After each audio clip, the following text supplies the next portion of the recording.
Authentically Wrong, Lecture Number 1, Authenticity, Misplaced. This is a fascinating and troubling time for Western culture. And I say that because it would seem that what is most important to the culture is something called authenticity. Now, don't misunderstand me. It's not that authenticity in and of itself is wrong. On the contrary, I think that authenticity is essential. It's essential for the Christian and for the unbeliever. In fact, the small non-denominational church that I have the honor of pastoring has as one of its values authentic transparency. What I mean in regards to the culture is that it would seem that the importance of authenticity has been raised to the standard of truth. The problem with that is that authenticity by itself cannot be right or wrong. It cannot verify if what we believe lines up with reality. It cannot be a means of determining truth.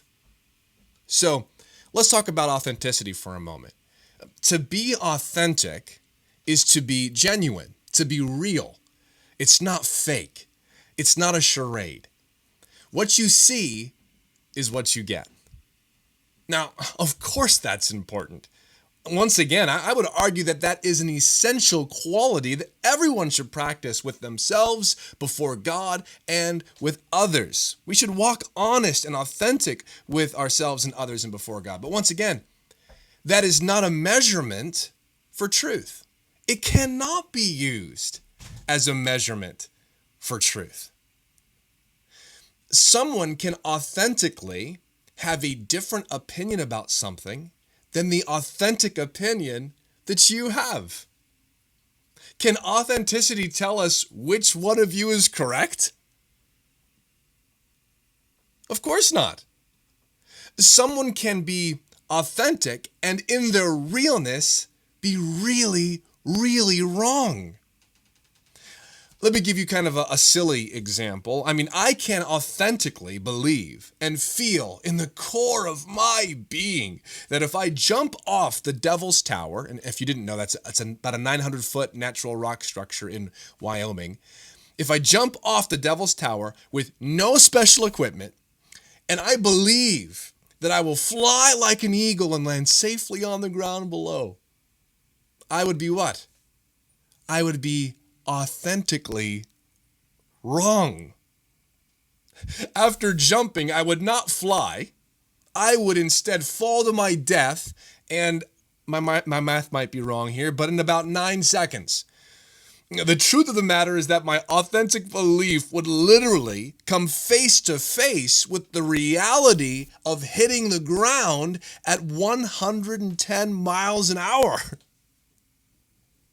Belief, no matter how authentically you hold to it, it is simply an idea about reality.